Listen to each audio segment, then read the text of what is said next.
Hey there, everyone. Welcome to LearnEnglishPodcast.com. I'm Wason, your friendly English teacher with many years of teaching under my belt. Today, we're tackling a life-changing topic: how to train your brain to think in English. Hello, friends. I'm Lydia, your co-host for this fun and enlightening journey. We're excited to share tips and insights on why thinking in English can revolutionize your fluency, confidence, and overall language skills. Ready to jump in? Absolutely. Let's start with a key question. Have you ever met people who speak English like it's a reflex? Chances are they've made a habit of thinking in English. Once you adapt this mindset, everything from forming sentences to speaking spontaneously becomes easier. That's spot on. When you think in your native language first, then translate, it creates extra steps. This slows you down and often leads to awkward phrasing. By switching directly to English, you'll sound more natural and boost your confidence. Before we dive into strategies, let's clarify why we're here. Thinking in English makes you faster and more accurate. You'll skip the double work of translation. Plus, you'll pick up those everyday expressions, like idioms or slang, that don't translate neatly into other languages. Exactly. Let's say you see a snack that tastes amazing. Instead of translating from your language to, "It's really delicious," you naturally go right to the English phrase. Over time, your brain will effortlessly generate these phrases. That's when you know you're truly progressing.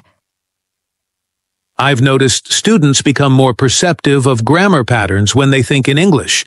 Because you're not translating, you're more aware of sentence structure, collocations, and vocabulary context. It's like your mind is tuned in to the language at all times. That tuning in also builds listening comprehension. When your brain is already in English mode, you're not constantly juggling a mental dictionary. And let's be real, it's a confidence booster. Once you get comfortable forming thoughts in English, your self-doubt shrinks and you handle conversations more smoothly.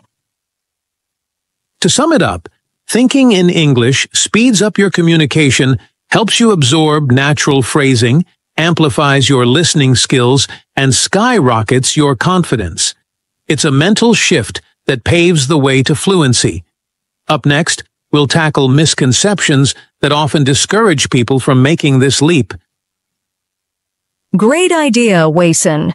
One major misconception is believing you must be an advanced speaker to even attempt thinking in English.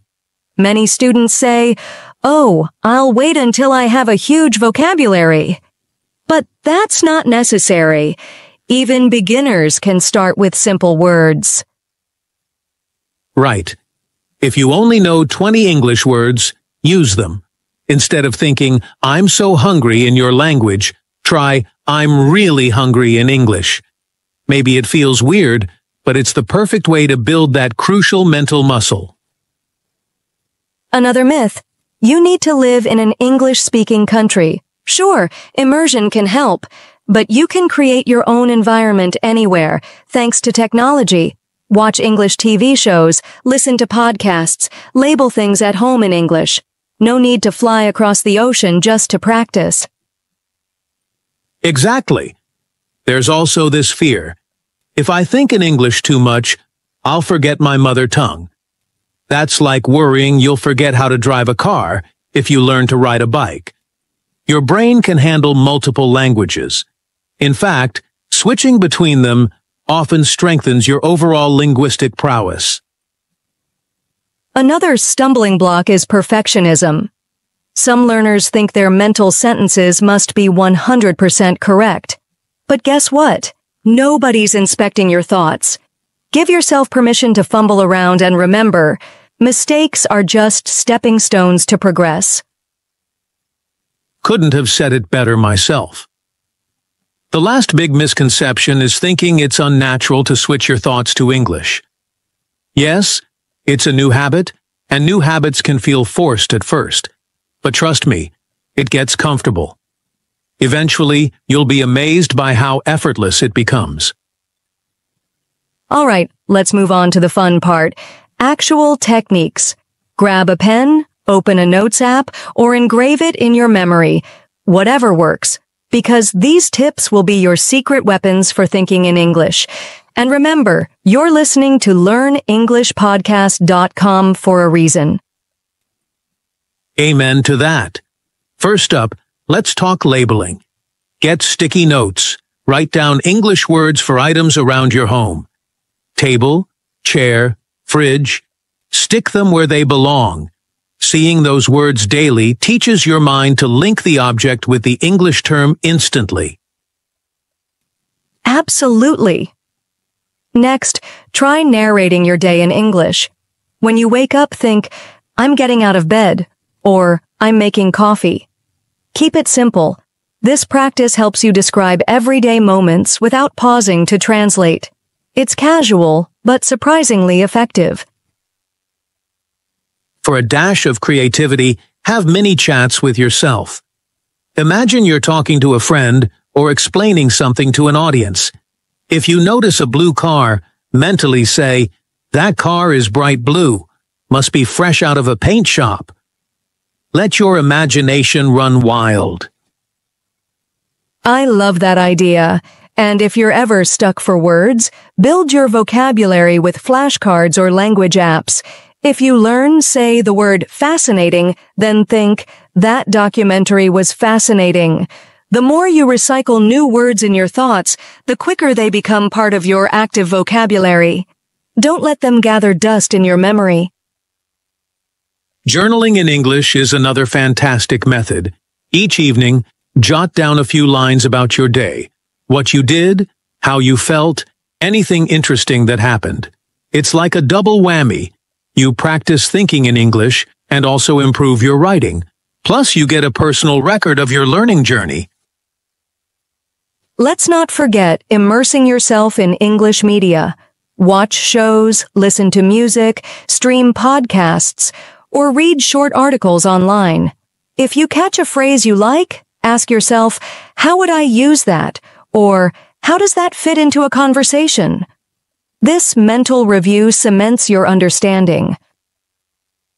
And here's a tip for the advanced or ambitious folks: shadowing. You listen to someone speaking in English, maybe a podcast or a YouTube video, and repeat exactly what they say, almost in real time. Copy their intonation, rhythm, and accent. It feels a bit odd at first, but it's an awesome brain workout for thinking and speaking simultaneously. These techniques may sound simple, but consistency is key. Just 5 to 10 minutes each day can make a huge difference over a few months. Think of it like watering a plant. A little bit every day eventually leads to big growth. Now let's confront some challenges that pop up along the way. The first is feeling stuck without the right word. It's natural to freeze if you can't recall a specific term, but instead of panicking, use a simpler word or rephrase. For instance, if you can't remember magnificent, say very beautiful or so impressive. The main point is to keep your thoughts flowing. Don't let yourself stall just because a perfect word escapes you. It's better to express an idea, however basic, than go silent. Absolutely. Another challenge is overthinking, especially if you're a perfectionist. Remember, your thoughts are private, no grammar police lurking in your brain.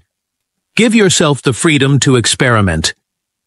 Mistakes are part of learning, and you'll correct them naturally as you grow. Then there's the worry about losing your native language. Don't sweat it. People who are bilingual or multilingual switch between languages all the time without sacrificing one for the other. In fact, knowing multiple languages often sharpens your overall cognitive abilities and cultural awareness.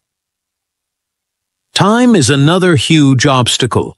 We all have busy lives, but thinking in English doesn't require a big chunk of your schedule. You can do it while waiting for your coffee to brew, standing in line at the store, or even taking a stroll. Exactly. Aiming for consistency might be tough, but set small goals. Promise yourself 5 minutes of mental English. Increase it gradually if you can. And whenever you hit a small victory, like holding your internal monologue in English for a whole day, reward yourself. Maybe treat yourself to an English novel or a fun online show. Which brings me to celebrating those tiny wins. If you successfully think in English for a few minutes without slipping, give yourself a fist pump. It's not about perfection. It's about noticing progress. As you build these habits, you'll see real improvements in how naturally words come to you. All this requires patience, positivity, and practice. Even the world's best speakers started as novices. Keep a constructive mindset and don't beat yourself up over small slips. They're just stepping stones on your journey. Now, let's lighten the mood by sharing real success stories. I know a factory worker in India who started labeling every tool around his workplace in English. He'd mentally recite, "I'm repairing this machine," or "I'm organizing these parts." Over time, he landed a management role at a global company. I've got a friend from Brazil who wanted to travel the world, but felt stuck speaking Portuguese in her head all day. She started by writing her grocery lists in English and mentally describing her daily chores. After several months, she told me English phrases started popping up out of nowhere. Now she's confident everywhere she goes. These examples show you don't need endless classes or fancy textbooks. Simple, consistent practices make a world of difference. Plus, the internet is full of communities ready to help. Facebook groups, online forums, or language exchange apps can keep you motivated. And let's be real, it can feel awkward at first. But if native speakers learned their language by trial and error as kids, why can't adults do the same with English? Embrace the process and celebrate each tiny breakthrough. Remember your reasons for learning. Maybe it's to watch a movie without subtitles, get a better job, or chat with new friends from abroad. Whatever motivates you, keep it front and center. When frustration hits, remind yourself of your end goals. If other people can achieve this, so can you. Really, it's all about consistency. Do a little every day. The magic lies in daily habits that reshape how your brain processes language. Soon enough, your internal voice in English will sound as normal as your native language. Beautifully put, Lydia. If you're new here, this is LearnEnglishPodcast.com, your friendly place for tips, stories, and motivation. We're wrapping up soon, but don't leave just yet. We want to share a quick practical review of everything we've covered, plus a final nudge to keep you inspired. All right, let's do a quick recap. We've talked about why thinking in English matters. It saves time, boosts fluency, and builds confidence. We busted myths, like the need to be advanced or living abroad. We also shared tools like labeling, journaling, and shadowing. We tackled common challenges, not knowing the perfect word, overthinking, or worrying about native language loss. We said consistency wins the day, and we heard real-life success stories from people who started small, labeling everyday items or narrating tasks, and eventually made thinking in English a daily habit. Here's what I'd love everyone to do. Set a minor goal, like 5 minutes of mentally narrating your morning routine in English. Don't fret about mistakes. Just talk to yourself like you're your own best friend, but in English. And remember, celebrate every victory. If you manage to think in English while ordering coffee or planning your grocery list, that's a win. Each success lays another brick on your path to fluency. The key is not to give up when it feels odd or difficult. Stick with it, and progress is inevitable. On that note, we'd like to thank everyone who tuned in. If you found this episode helpful, be sure to subscribe to LearnEnglishPodcast.com. We're here to support you every step of the way. And trust us, your English will thrive if you adopt even a few of these brain training techniques. Before we sign off, let's run through our final summary of main ideas and keywords to cement what we've covered. Ready? 1. Think in English to boost fluency. 2. Tackle common myths like, I must be advanced first. 3. Use labeling, narrating, journaling, shadowing, and consistent mini-practice daily. 4. Overcome obstacles like imperfect vocabulary, lack of time, or fear of forgetting your native language by simplifying, setting small goals, and celebrating tiny victories. 5. Real stories prove anyone can succeed. 6. Remember your motivation. 7. Keep practicing. Your brain can be trained to think in English. And finally, 8. Don't compare yourself to others. Focus on your own progress. That's the essence of our podcast, folks. We hope you feel inspired, motivated, and ready to tackle your next English challenge. Thanks for joining us here on LearnEnglishPodcast.com, and remember to click that subscribe button for more episodes. Until next time, keep thinking in English, stay positive, and trust the process. We'll be back soon with more tips and real-life strategies to make your English journey fun and fruitful. Take care, everyone, and happy learning!